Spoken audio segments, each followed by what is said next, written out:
All right.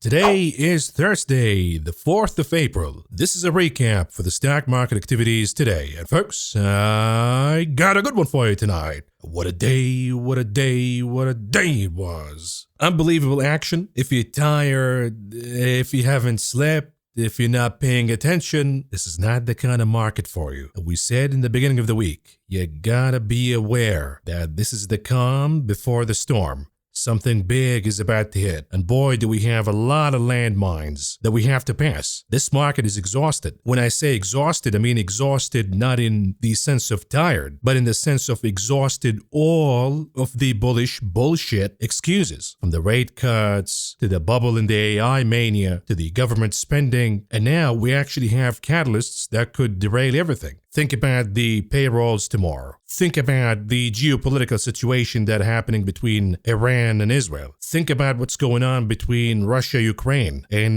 degenerate Blinken today with the NATO comments. Think about the CPI next week, which the assumption is going to be hot. Think about the fact that this rally was built on the premise of 6 rate cuts this year. And then we see inflation surging higher again. And now even the Fed is beginning to buckle. Today you heard the demon from Minneapolis, Neil Kashkari, finally admitting that there could be no rate cuts this year. Nothing, nada. And now the market is beginning to succumb to all of this pressure. The bulls are becoming too fat to run, and the bears are coming out of hibernation. Now, I know you want to talk about the geopolitics, you want to talk about Kashkari, but we'll do that over the weekend video. We want to talk about the market activities today, and it's going to be a fascinating conversation. We've been saying throughout the week that we're getting closer and closer and closer for this trend to be broken and for the market to make a reversal. But they're not going to make it easy. So we got one whack, a gap down comes Monday. We talked about it in this show. They're going to give you a rebound. That's what you want to look for. We're going to get a rebound, folks.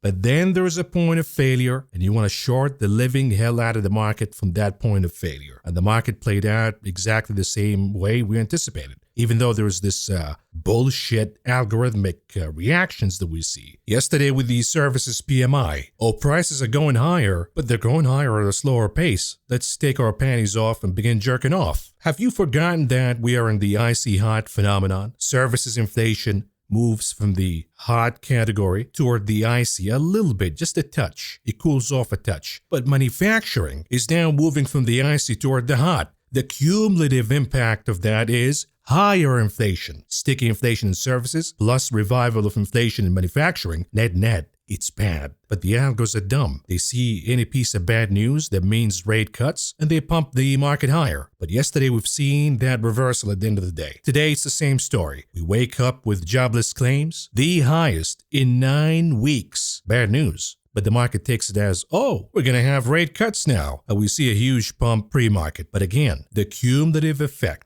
is higher inflation, and there is absolutely no way that the Fed will cut rates in this economy, in this revival in inflation, absent of a disaster. Give me all the weaker data you want. Doesn't mean shit. Give me severe job losses, then okay, I'm interested in rate cuts now. But absent of that, the risk of inflation is higher than the risk of a recession right now. So we see the same story. Market goes higher in the morning and then reverses back down by the end. And by the way, what are we jerking off to here? Because if you have weakness in the labor market, but you have inflation in commodities coming back, inflation in manufacturing coming back, inflation in goods coming back, well, isn't that stagflation, the worst economic phenomenon? I mean, you look at the revisions for job openings, they're all revised downward. The truth of the labor market is it's not really that good. And the evidence is in layoffs. So you look at the Challenger report today, job cuts are surging higher. So even if we cut rates, we're cutting rates for the wrong reasons. And if we cut rates right now, you're going to bring inflation back with aggression like you've never seen before. Crude oil will be at 150. Forget about 100. But another dynamic that you have to be aware of. The algos are dumb. They'll do what they do in the morning, but the positioning of the traders is more important in this case because they're betting big. And the algos might ruin their trades, but they have huge power over the market. And they will change it back toward their way. And right now, like I said, they used to be bullish. They're betting to the upside day after day after day, betting on rate cuts. But they wised up to the fact that rate cuts are probably not going to happen. And the next move could be actually a rate hike. So they've been positioning themselves toward the bearish outlook. The headline reads, options traders see a rising risk of Fed rate hike following oil rally, solid U.S. data. Now, solid U.S. data, my ass. If you actually peel the onion, it's not looking that good. It's stagflationary. But that's your beloved media. It's always about the propaganda. What matters is the traders are positioning for higher rates, not lower. And again, they have a huge power over the market, and they will move it their way. So you see the algos do one thing in the morning, then the traders do another by the end of the day. Now, it's really interesting because today I was doing a live stream for the Top Gun members,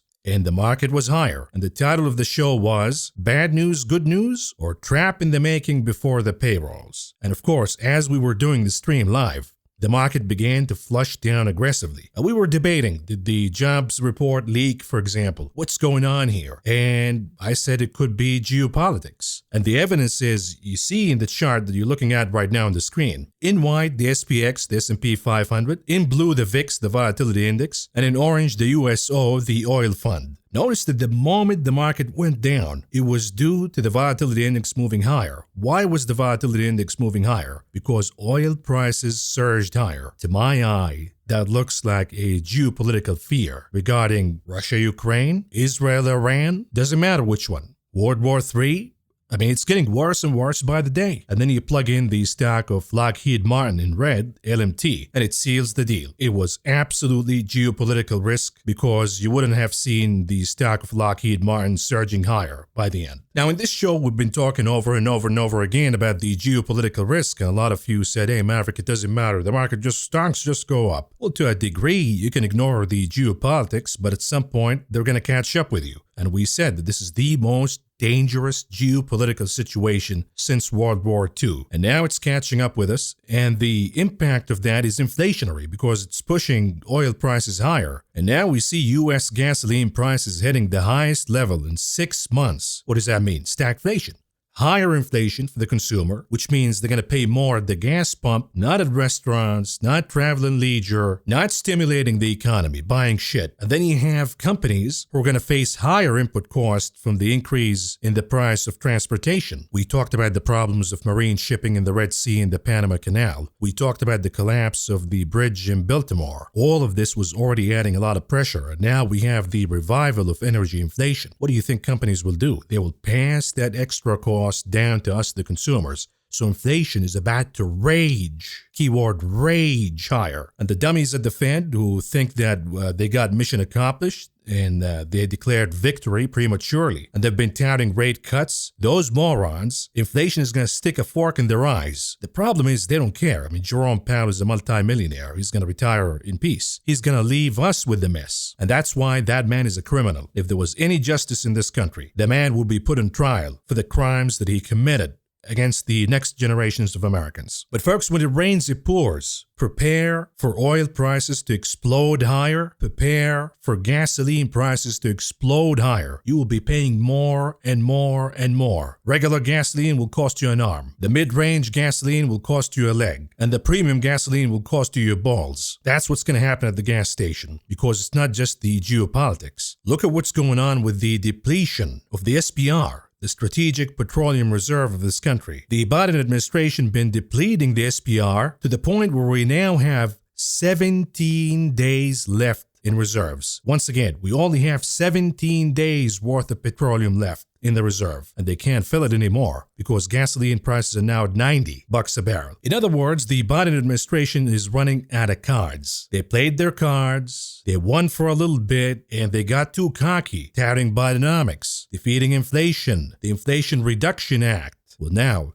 you got nothing. And the Russians know it, the Saudis know it, the Iranians know it, everybody knows it. What do you think the Russians would do? They will ramp up the war right before the elections. What do you think the Saudis will do in OPEC? They will keep supply tight as we head to the elections. Gasoline prices will surge in this country, and the Biden administration is toast. They're done. It's over. We'll talk about the polls in the weekend video. But what is the opportunity now? Chasing the AI mania or betting on the revival of inflation? You look at the NASDAQ to commodities ratio. It is peaking just like it did back during the dot-com bubble. Could this be the peak of big cap technology stocks and the AI mania and the beginning of the revival of the inflation stocks? We're talking about energy. We're talking about metals.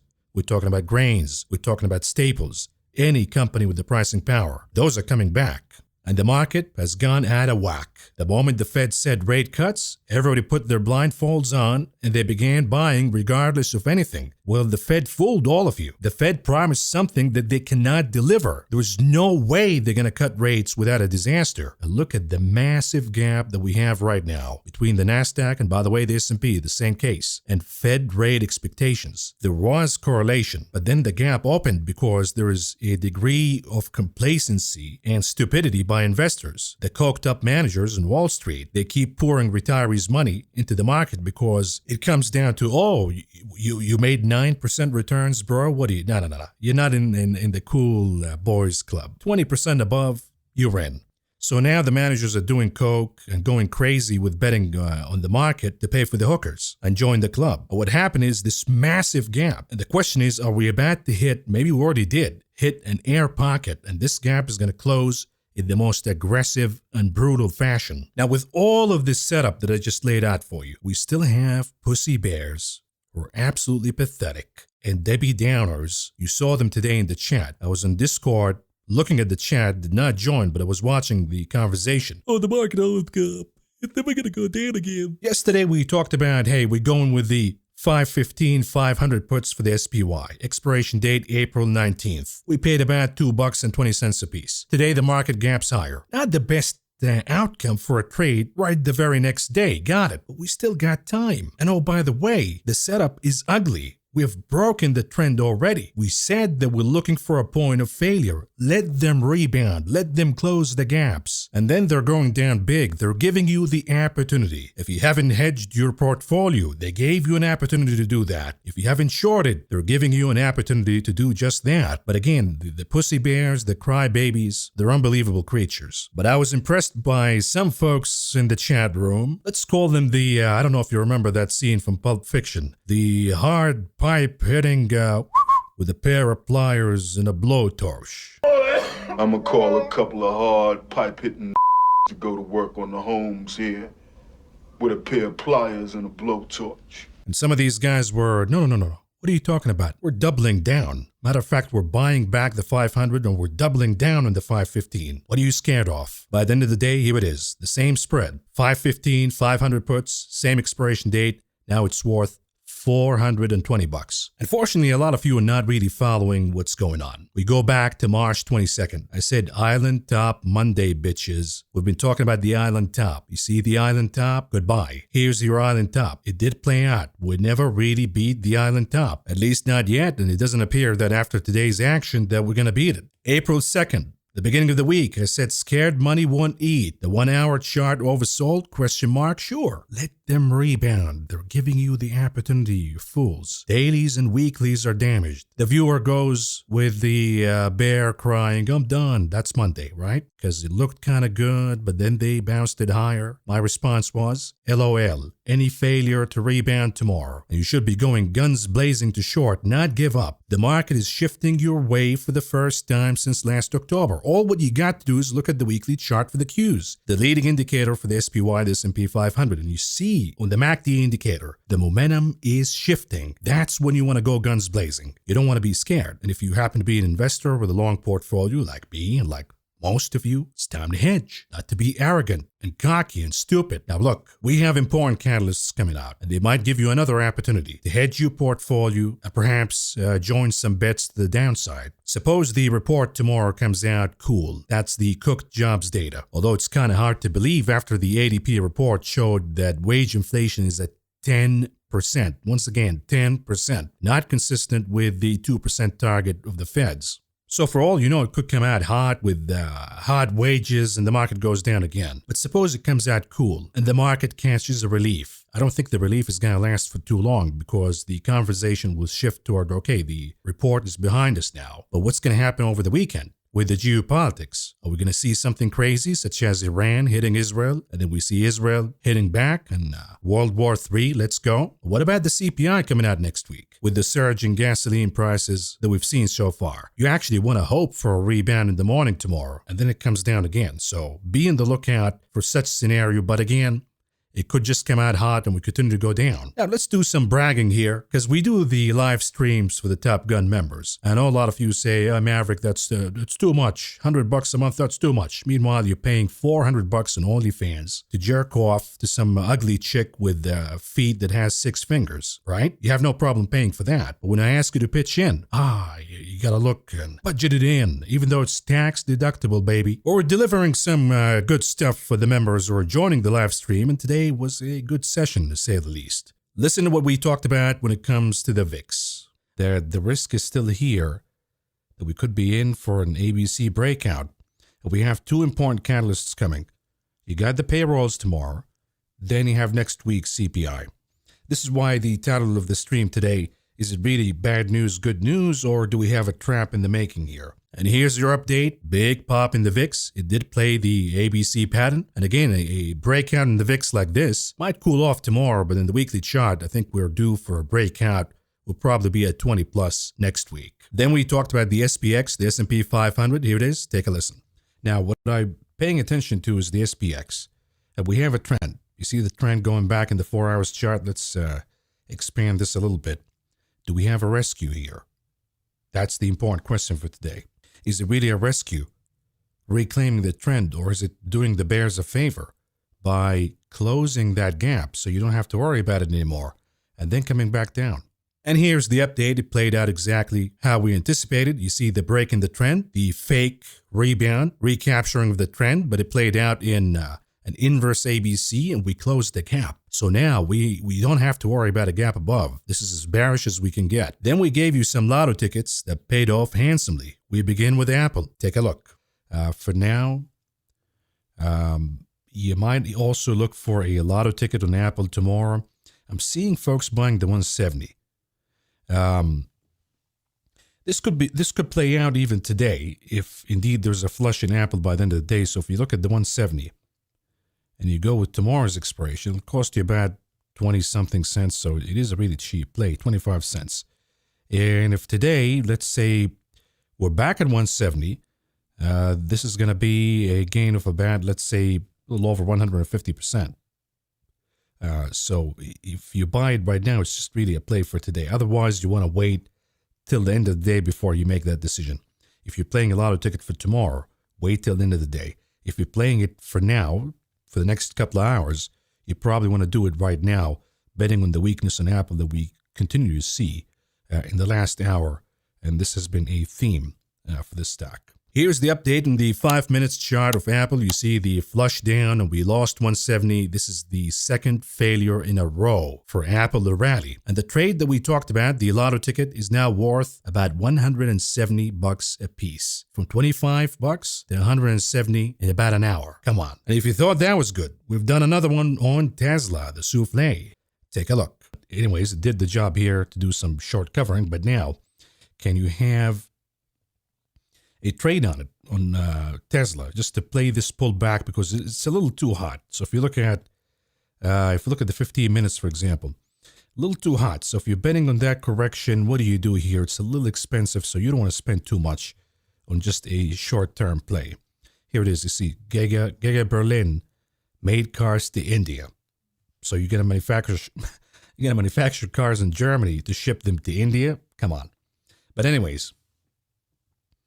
If you go with the 175, that's a little too much. If you go with the 170, you'll need about 3% break even. That's not going to happen, honestly. So the trade would be the 175, and then you'd sell the 170.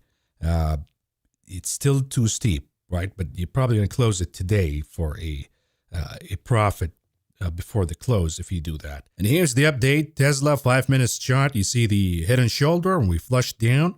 We did not lose 170 though. I think Tesla is a little stronger than the rest. So the trade that we took in this lotto ticket is now worth about $300. It's not bad. I would have closed it today, but again, if we have a really weak day tomorrow, I think even Tesla can go down. And it might be done with the oversold rebound. But again, when you make a big score like this in a short amount of time and you have expiration date tomorrow, you probably want to book the ticket right away. Anyhow, we'll keep it short and sweet, folks, because it's probably going to be a heavy day tomorrow. And unfortunately, I'm not going to be with you, let's say, from 10 a.m. Pacific time, because I have other stuff that I got to do. But we're going to be busy on Discord early in the morning. We might do a live stream again. We might do a Discord session. And again, if you have the means, join us on the Top Gun tier because we were doing a lot of good stuff there. But let's add some color to this conversation and segue to the market activities, and we begin with the closing of the indices today, and here we go.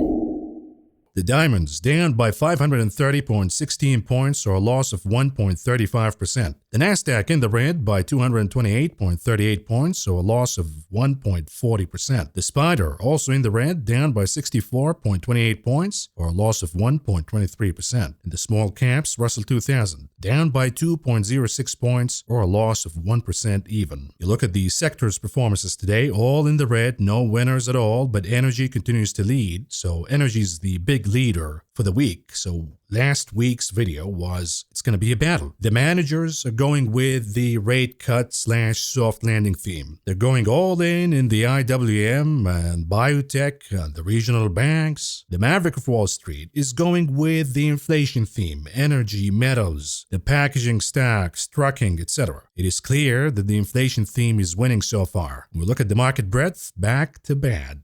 Was neutral yesterday, now we're back to awful breadth. The NYSE 26% advancing versus 73% declining. The Nasdaq 35% advancing versus 62% declining. Now, the theory goes that we had an inverse gamma at the end of the day today. So the market maker got squeezed because there was a sell program that hit a lot of put options that became in the money all of a sudden. So the market maker had to sell, dump. But maybe they've already hedged for tomorrow. They've done enough dumping. And the theory goes that the odds would suggest that we have a rebound tomorrow. Absent of what? Absent of an ugly reading when it comes to the employment report. And I think that would come from wages. And if that is the case, then the algos will sell beforehand. And that's going to squeeze the market maker again. So we'll see another inverse gamma squeeze tomorrow. But the odds say, in regular circumstances, that enough hedging has been done today by the market maker and we should be rebounding tomorrow. But it all depends on the data and, of course, what's going to happen overnight in the geopolitics. Let's do the heat map right across the board, but we have some exceptions. I mean, it was kind of green, mostly in the green in the beginning of the day.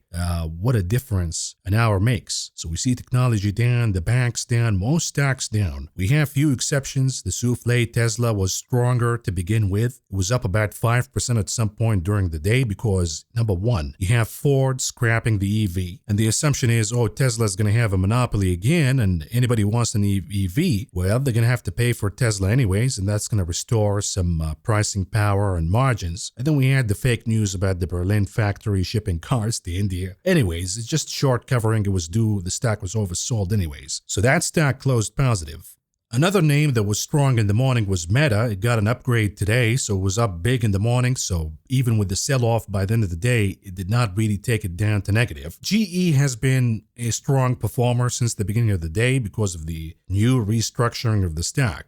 So that managed to close positive. Then you have the defense contractors. They caught a bit by the end of the day because of the geopolitics. And then you have in utilities, the ticker NEE, Next Era Energy. It's also been a strong performer since the morning. So even with the drop today, it didn't lose much. And also utilities can be argued as defensive. And this is why we've seen bonds going higher too during the last hour of the day. When we look at energy, I think the most frequent question that I got by the end of the day is, okay, so why is the spot price in WTI and Brent going higher, but energy stocks are not? The answer is there was a sell program that was inclusive in the stock market, specifically for stocks that went too high, too fast, and energy stocks were already overbought to begin with. So sure, the spot price is up, but energy stocks, I mean, they closed pretty much a lot of them positive. Exxon, Chevron, Shell, Marathon Petroleum, but they were way too hot, so there was a degree of de-risking from these stocks, maybe freeing up some capital. But at the same time, if the spot price continues to go higher, the pullbacks in energy will be an opportunity to buy. Then we have some names in healthcare that managed to close in the green, and in the staples because of Conagra's earnings. Conagra was up over 5%. These companies in the staples sector are beginning to restore their pricing power. They're charging more, and the consumer has no other choice but to pay. So we see Kellogg's, we see General Mills, GIS doing pretty good today. If we move on to the heat map map for the ETFs. If you look at the TLT, bonds were higher, but that's because of the geopolitics, the rush to safety. And Bitcoin also was sort of a rush to safety, ironically speaking, but not so much gold. Gold was considered as overbought, overconcentrated, and we need some hedging out of that. Kind of weird, because you want to go with gold if you have some geopolitical hedging. But again, it also suggests that if gold goes down, would be an opportunity to buy. But right now, the only thing that worked today, XLE, XOP energy, barely though, but you got the USO, this is the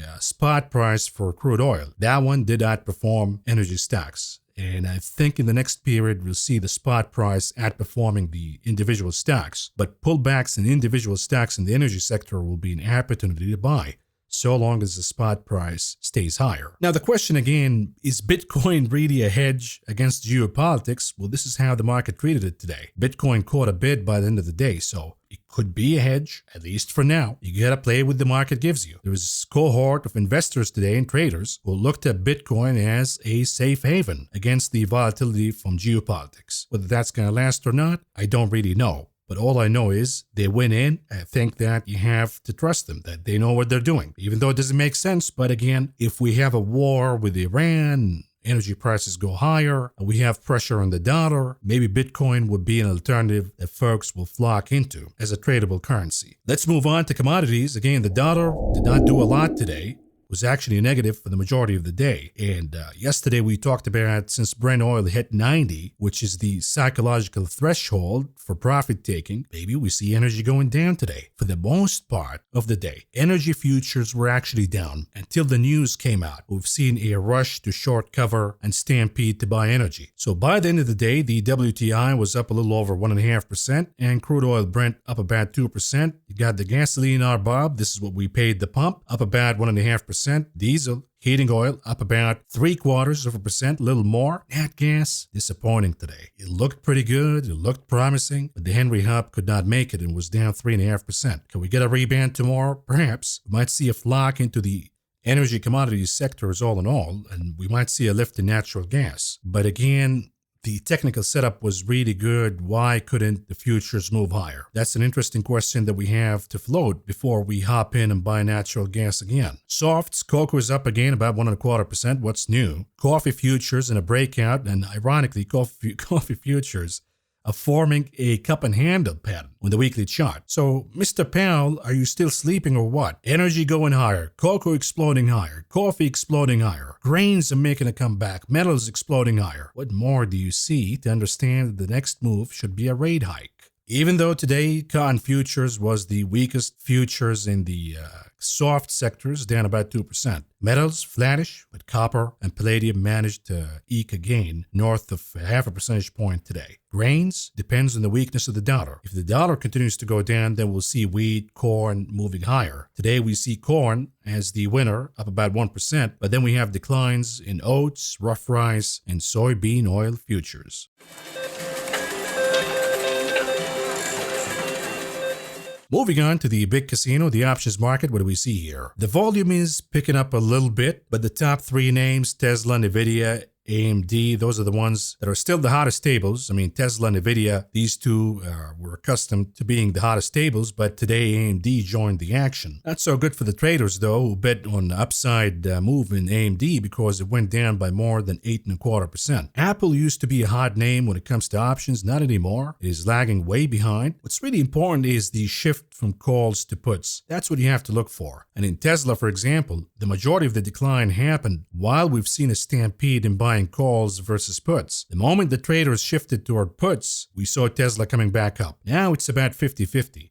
Nvidia, we're beginning to see some demand on puts, but not quite strong enough. I think that this is the opportunity for you to play a pullback in Nvidia, because once they pick it up, we see the puts ratio moving back to, let's say, 45-50% plus. Probably too late, but we'll see a rebound in Nvidia at that time. Let's do the unusual activities that took place in the options market today. We have somebody who bet on GE via call debit spread, buying the 160, selling the 170 for the expiration date of June 21st. The expectations are that GE will move higher by more than 8.5% by then, but not more than 15%. They paid about $4 a piece for the 160 calls that they bought and received in credit about $1.75 from selling the 170 calls All in all, they spent about $15 million.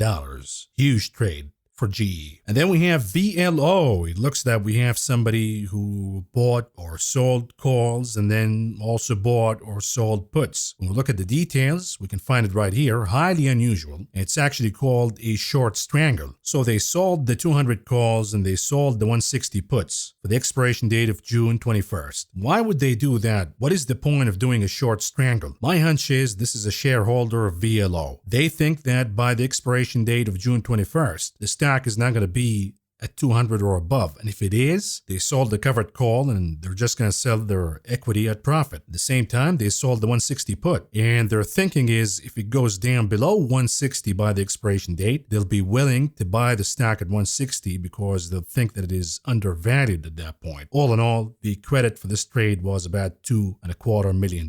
Let's do some charts and then wrap it up. We begin with SPY, the S&P 500. What do we see here in the hourly chart? We tried 3 times to break above 524.11, aka the island top. We couldn't make it. We got points of failure. There are sellers there all the time, 3 times in a row. And today they showed up again. We couldn't make it above 524.11, despite the bullshit gap higher based on phony data. The problem though is if you look at the hourly MACD and hourly RSI, we're a little oversold. We might go down to 511.77. That's my next support, in or around that number. What I'd love to see is a rebound in the morning. Give us a rebound, then give us another failure, and down we go. What's the beauty of a rebound tomorrow? It gives folks who did not hedge their portfolios a chance to do that. It gives folks who missed out on picking up some shorts to do that. And if we clean up the chart, a rebound might actually form a topping head and shoulder pattern. And that's going to solidify that the trend is over in the market and the rally that began late October. And now we're going to do a correction. It's going to be a steep one. If you look at the daily chart, the beauty of what we got today is we closed the gap above. We don't have to worry about the gap above. Then we flushed down, losing the 20 days moving average, and we've made a huge bearish engulfing candle that cannot be dismissed. The RSI is weakening, the MACD is weakening. Clean up the chart, use the trend line. We've lost it. So we're seeing tangible damage in the chart of the S&P 500. The weekly chart, bearish engulfing candle, still got 1 day left, but we're getting closer and closer to a bearish confirmation. You look at the MACD, it is curling down. It's about to cross, giving us the red impressions in the histogram, which would be confirmation. And the RSI is weakening. So again, we're getting closer and closer for that confirmation. If we go down, we're probably going to find support at the 20 weeks moving average. If that doesn't hold, then we can go down further. If you look at the hourly chart for the E-mini futures, today we talked about the importance of 5300.75 in the morning brief. You close above, you confirm the bullishness. You fail to close above, you're probably going to go bearish again. So we went down, we lost 5,257.25. Not only that, we lost 52.18. Now, if you look at the RSI, really oversold. Can we get a rebound overnight or at least in the morning and then face some resistance and come down? That's what you should be hoping for. Fix the oversold, give us a rebound and a failure. We go down, and if we close below 5170.25, it'll be even a stronger confirmation that we got the top, and down we go from here. If you look at the Q's hourly chart, what do we see here? The number here, the island top is still here. It was never really challenged because it had a moat at around 446.58, and we tried over and over and over again, and we couldn't make it above this number. And now we see a huge flush down. We lost the gap below. We lost 440.59. We lost 436.46. Now we got support at around 435. The chart is getting a little oversold on the RSI. The hope is we get a little bit of a rebound, then we flush down again. If we look at the Q's daily chart, any damage here? Absolutely. We filled the gap, then we failed, and we lost the 20. We have a huge bearish engulfing candle. We're now expanding the Bollinger Bands to the downside. The RSI is now showing a negative divergence pattern. The action today was at a higher volume. The MACD is weakening. The Vortex indicator is also about to give us confirmation. Most importantly, if we clean up the chart and we use the trend line, we've lost the trend line for good. If we use the weekly chart, got a confirmation on the MACD. We still got 1 day, but so far we get a confirmation. Negative divergence on the RSI. Vortex indicator improving toward the bearish side. Red line, that's the bearish. Blue line, that's the bullish. So you see the change in dynamics here. If we go down, probably going to revisit the 20 days moving average.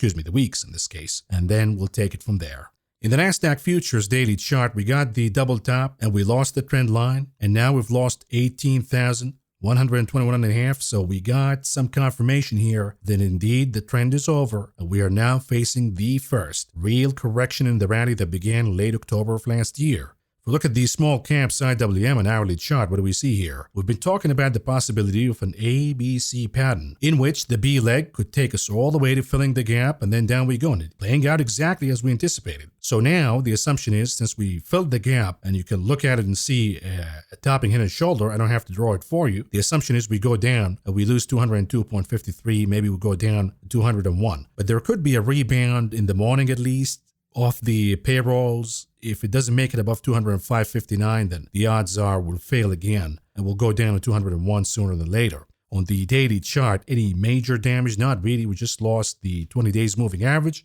We filled the gap. So from the bearish lens, you look at it as, okay, this is a really good step. Filled the gap above, lost the 20, bearish engulfing candle, down we go from here. But you still got the lower Bollinger Bands, that's going to be support. So unless we see an expansion of that lower Bollinger Bands, the trend is still, believe it or not, of a higher low, and that's still positive. On the dollar, what do we see here? The assumption was we go down to the 20 days moving average and we find support, but we found it before that, so we have to zoom into the 4 hours chart. You see the trend line, broke it a little bit, but we got to reclaim at the end of the day. Now, you cannot really assume that the dollar is going to go higher because the decline in the market happened with a declining dollar. That's really interesting. In other words, today was sort of like a recession fear, like buying bonds, dumping the dollar, dumping equities at the same time. Now, the dynamics tomorrow will be about the payrolls. If it comes out hot, we might see the dollar going higher, equities going down. If it is the geopolitics again, we might actually see the dollar going down along with equities.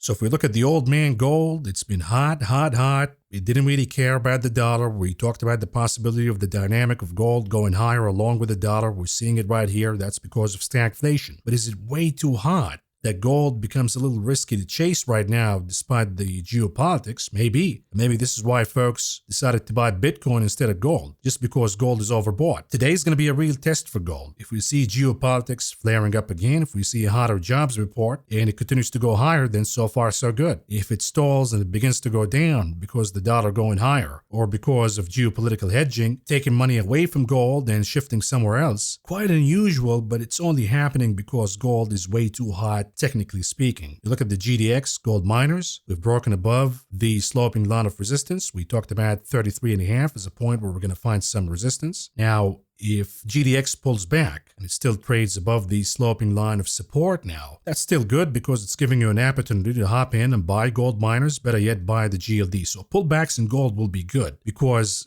it's going to pull back due to the technicals alone. But then you got the geopolitics flaring up. You got the stagflation dynamic. You got the dollar not being reliable anymore. So the dips in gold and gold miners, and for that matter silver, because silver is a little too hard SLV, outside of the daily Bollinger Bands, maybe a topping candle, evening star, shooting star, doesn't matter what you call it. It looks as a topping candle. On the weekly chart, we talked about 24.90 as the target that we're going to find resistance at. So again, if they pull back, that's good. If the dynamics stay the same, you want to buy the pullbacks in these precious metals. The same goes for energy. Energy stocks go down, but the spot price goes higher. That's an opportunity for you to buy the dip in energy.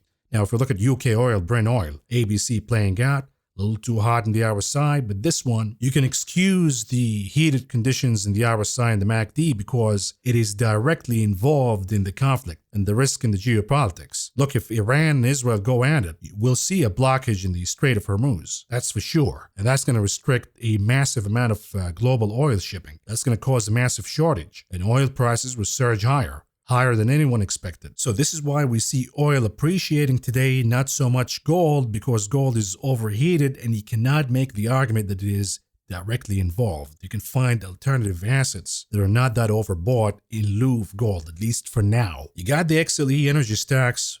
I mean, they've been rallying pretty good for about a month or so now. Can they take a breather right now while we see the spot price going higher? Of course. It's called de-risking. Are you better off buying the commodity or buying stocks that are overbought? I think the answer is clear. You go with the spot price. But if the spot price goes higher, then the pullbacks in energy stocks will be an opportunity to buy. If you look at the 10-year yield, down a little bit today, specifically at the end, because of hedging and de-risking, buying bonds. A little bit of a pullback, but in the morning, the focus will be on the payrolls. So we can argue that this could be a bull flag pattern, and if the payrolls come out hot, we could see a breakout in the 10-year yield. But then the concentration will shift back into geopolitics. So we might see an initial pop in the 10-year yield if, keyword if, the payrolls come out hot, but then it softens and cools down as we see buying of bonds to hedge over the weekend re-geopolitics. Now, if the payrolls come out cool and you have geopolitical hedging, then we could see the 10-year getting hit a little harder. But for now, you look at the weekly chart. It is trading above the 20 weeks moving average. We see the MACD and we see the RSI firming up. So the assumption is for now, 10-year yield should be going higher, not lower. If we look at the XHP home builders, we talked about the bearish engulfing candle. Took us all the way down to the 20 days moving average. Now we have another bearish engulfing candle that lost the 20 days moving average, and we have negative divergence in the RSI, confirmation in the MACD for bearish momentum. So the trade goes, you take it all the way down to the lower Bollinger Bands at around 102.88, let's call it 103. If we look at the IYR real estate, we talked about the trade that we got, the 87 trade that we closed yesterday, 87 puts. So we took it at the topping head and shoulder. It played out pretty good, and I outlaid my reasons on why I booked profit from that trade. A, yields went down yesterday. B, if you look at the hourly MACD, the IYR was improving. And indeed, it was the correct call, at least in the morning, because we got a huge pop higher in the IYR. But then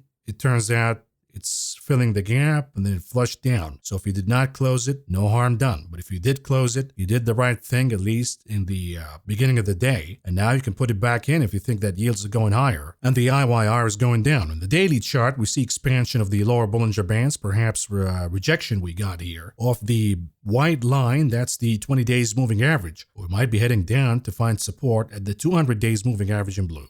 I would say that I'm happy with the gains. I did not find the need to go back in. If you look at the KRE and hourly chart, what do we see here? Yesterday we said you gotta give it the benefit of the doubt. I get it. Yields going higher, inflation is higher, got it. But on the hourly MACD, we see improvement. We see bottoming of the bearish momentum. We might see an attempt at least to recover a little bit. There we got a gap higher, filled the gap, but then we have a failure of that gap fill, and now momentum is turning back bearish. So now you can have a better pick against the KRE than yesterday. If we clean up the chart, isn't this a topping head and shoulder? If we look at the XBI Biotech weekly chart, we talked about this, that we are looking for a retouch to the 20 weeks moving average. We got it now. You see the MACD turning bearish, the RSI with negative momentum, negative divergence. The vortex indicator is showing us a bearish confirmation. So if we continue to go down, we might lose the 20 weeks moving average and then find support in or around 87, 89. Then we could rebound, at least in a daily chart perspective, form perhaps a topping head and shoulder, then go down again. On the VIX, big pop higher today above the 20 days moving average in white and the 200 now in blue. Momentum's improving in the RSI, it is improving in the MACD indicator. We're expanding the upper Bollinger Bands higher. All of these are good signs that we have a breakout in volatility. If we look at it another way, could it be an inverse head and shoulder? Sure. If we look at the weekly chart, what matters to me is we have a closing above the 20 weeks moving average. We're expanding the weekly upper Bollinger Bands higher. That is indicative